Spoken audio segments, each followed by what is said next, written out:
कराने का निर्णय ले लिया है। ये आप लोगों को मालूम है। ऐसे में इन परीक्षाओं के शामिल होने वाले लाखों छात्रों या उनके अभिभावकों से मेरा यही कहना है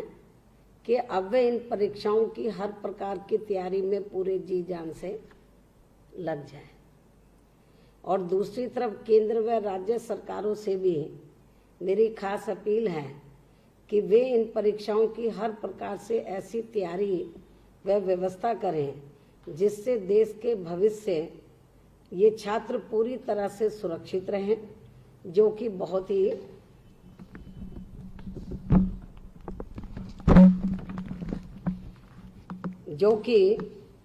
ही जरूरी है। सरकार को इसके लिए हर प्रकार के जरूरी कदम निश्चय ही उठाने चाहिए।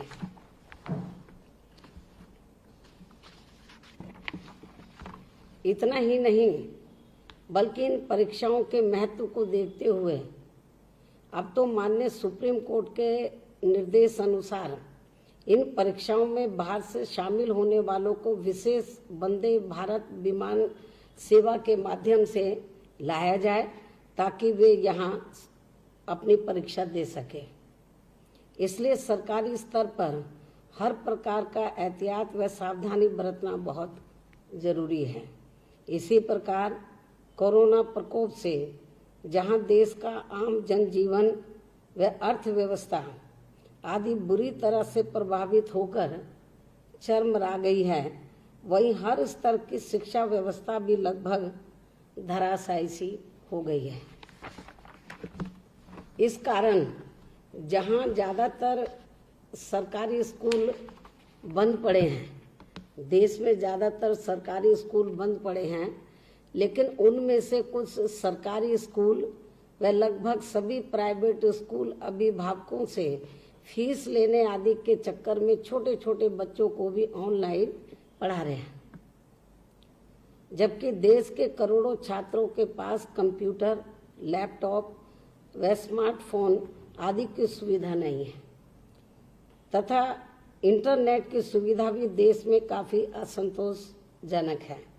जिससे छात्रों व उनके परिवारों की परेशानी को समझा जा सकता है। इसलिए केंद्र व राज्य सरकारों को इस संबंध में नियोजित तौर पर स्कीम लागू करे तो ये आगे के लिए बेहतर होगा। इसके साथ ही खासकर उत्तर प्रदेश में कोरोना महामारी काल में भी यहाँ अपराध थमने का नाम नहीं ले रहा है और अब तो लोकतंत्र का चौथा स्तंभ माने जाने वाले मीडिया जगत के लोग भी आए दिन, खास तौर से मैं उत्तर प्रदेश की बात कर रही हूँ, इसके साथ ही खासकर उत्तर प्रदेश में कोरोना महामारी काल में भी यहाँ अपराध थमने के नाम नहीं ले रहा है और अब तो लोकतंत्र का चौथा स्तंभ माने जाने वाले मीडिया जगत के लोग भी आए दिन यहाँ हत्या व जुल्म जाति आदि के शिकार हो रहे हैं, जो प्रदेश की ये अति दुखद स्थिति है। आजमगढ़ मंडल में पत्रकार की हुई हत्या इसका ताजा उदाहरण है। वैसे भी यूपी में सरकार की बदहाली का हाल ये है कि बात बात पर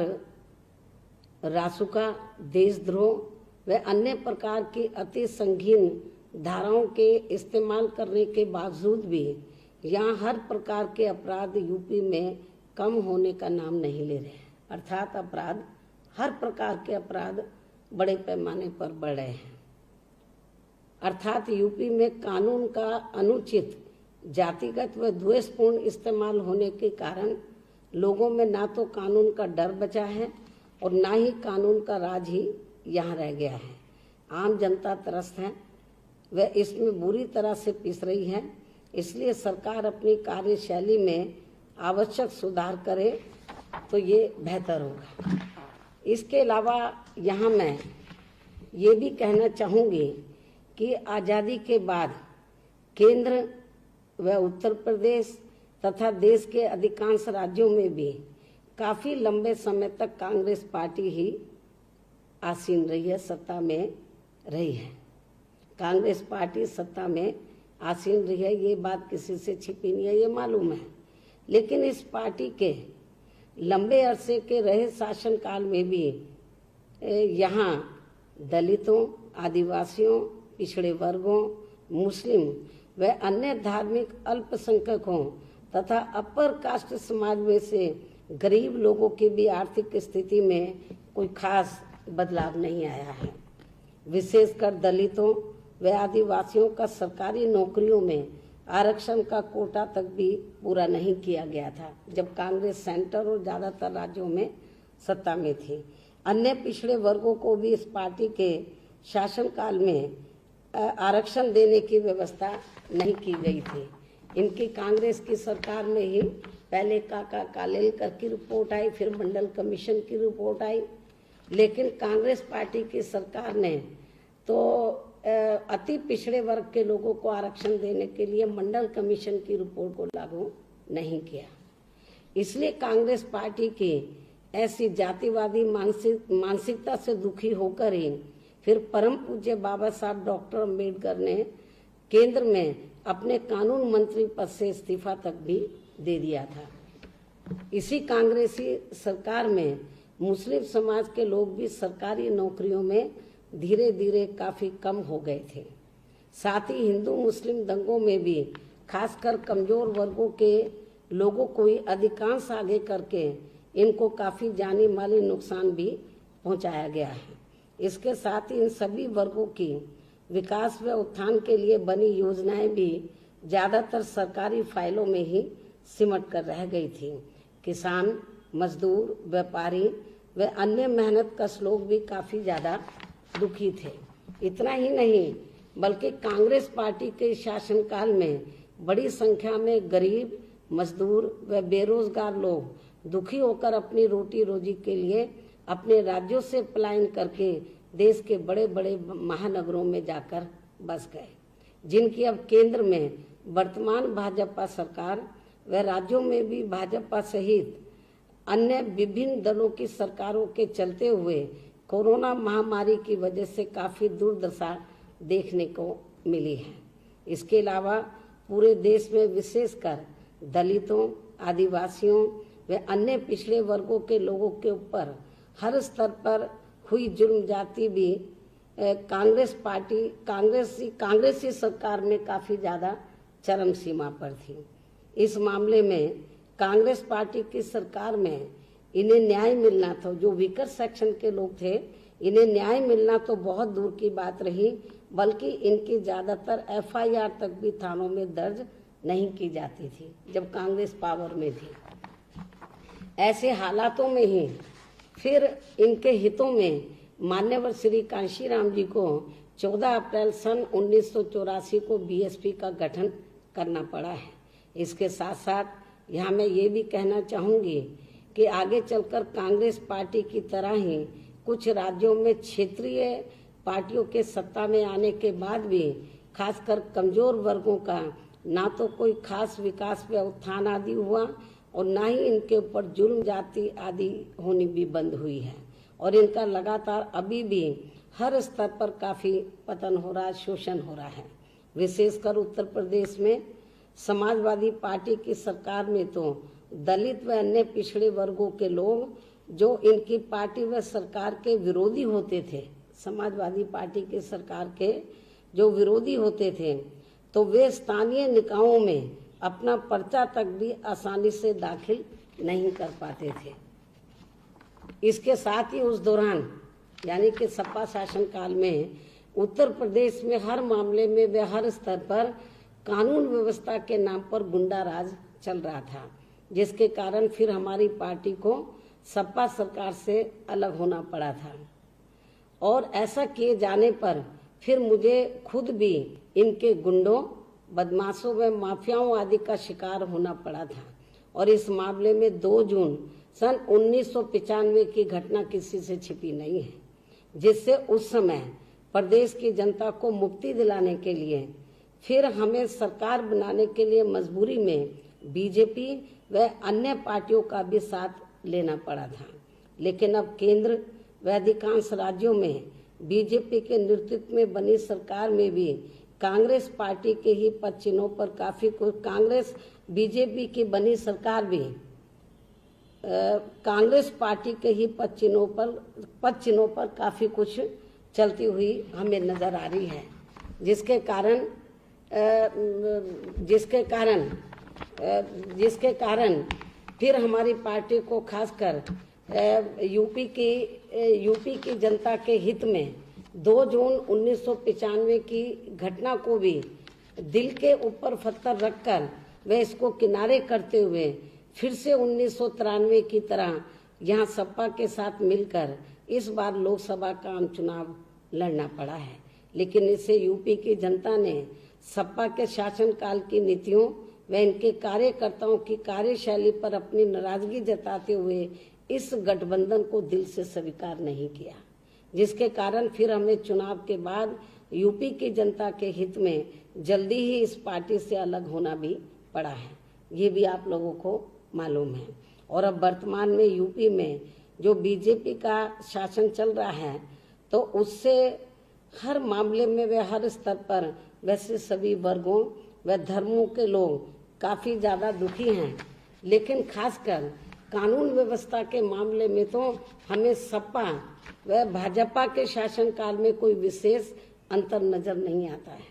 इस सरकार में भी जातिगत व राजनीतिक द्वेष की भावना से लोगों का शोषण एवं उत्पीड़न आदि होना अभी भी बंद नहीं हुआ है। इस मामले में खासकर दलितों, अति पिछड़े वर्गों, मुसलमानों व अपर कास्ट समाज में से मुख्य तौर पर ब्राह्मण समाज का तो अब हर स्तर पर काफी ज्यादा शोषण एवं उत्पीड़न आदि किया जा रहा है। आए दिन महिलाओं का भी काफी ज्यादा उत्पीड़न हो रहा है। सरकार दुखी व पीड़ितों को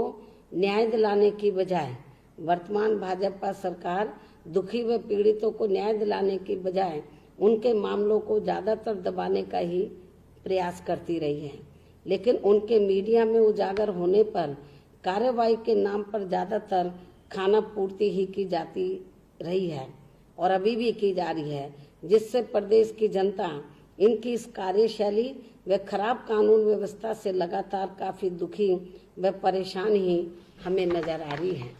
ऐसे में इनकी मदद के लिए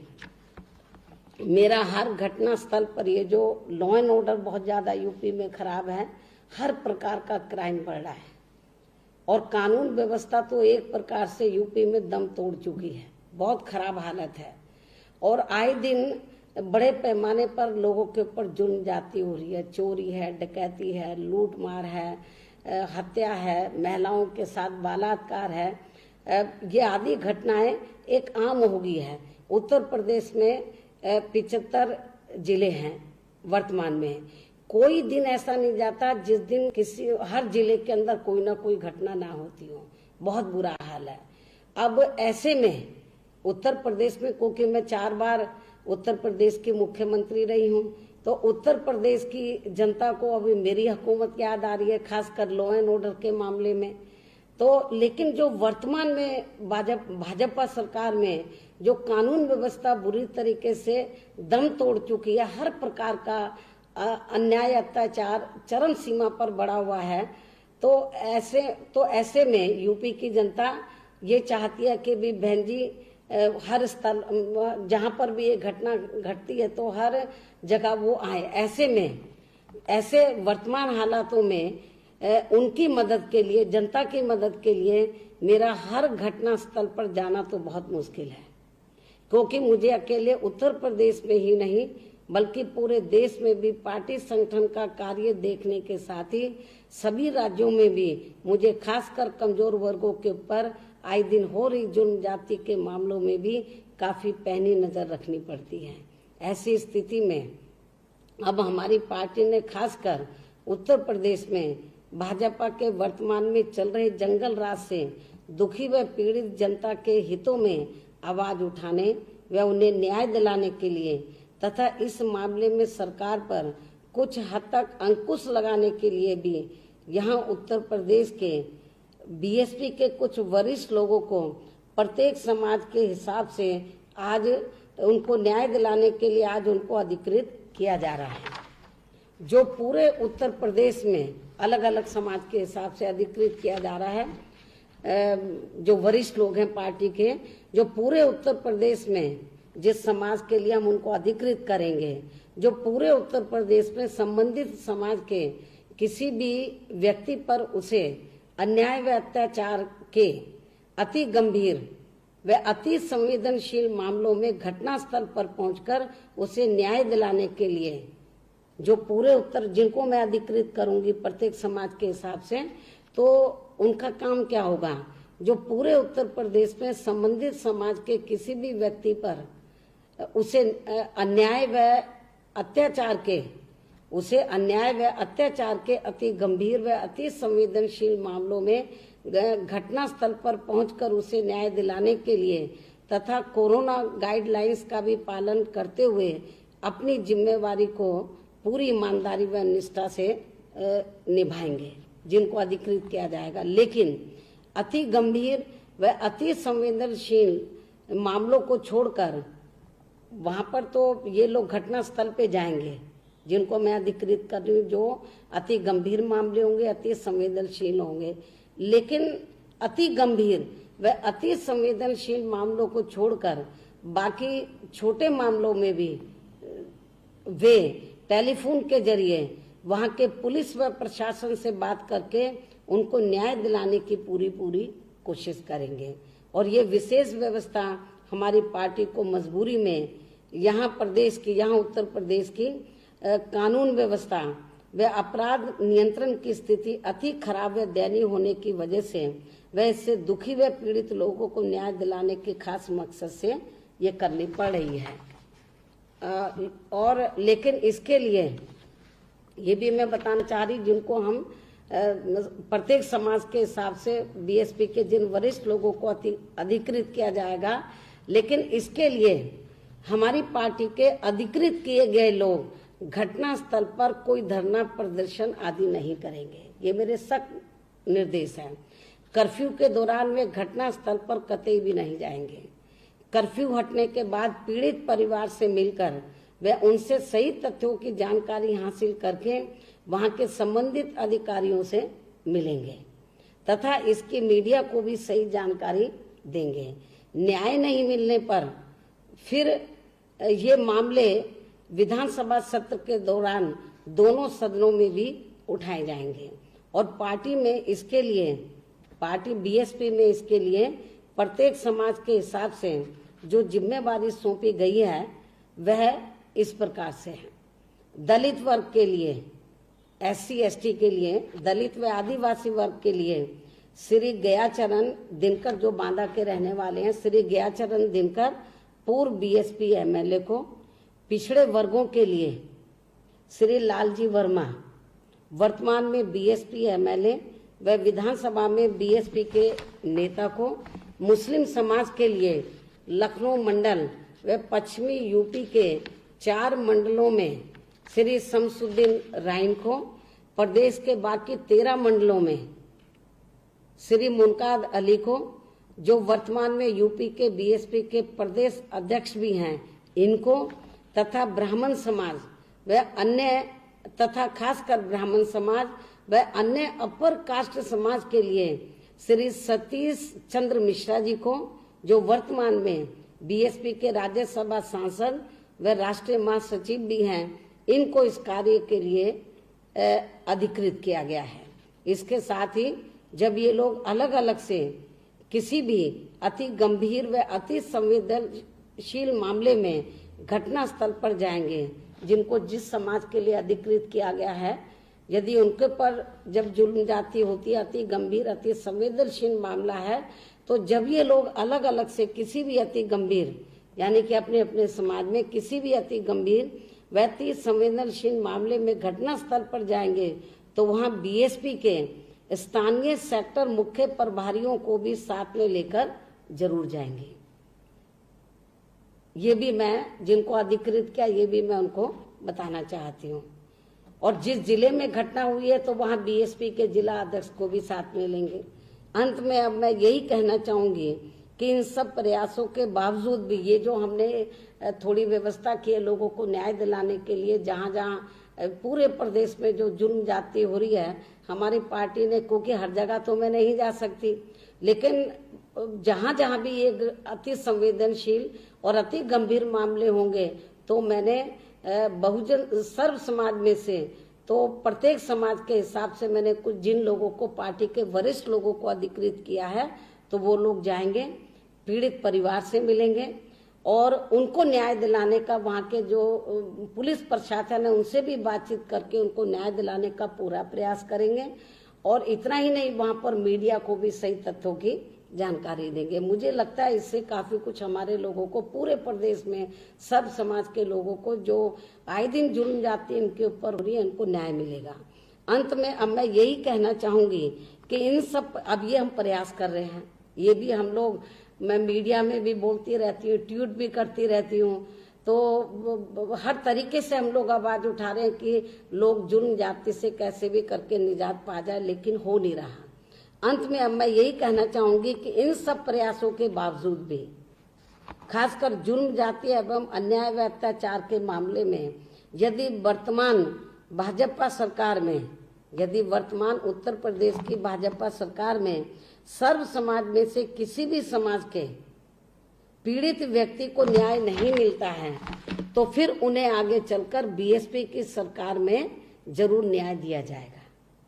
इस आश्वासन के साथ ही अब मैं अपनी बात यहीं समाप्त करती हूँ। धन्यवाद।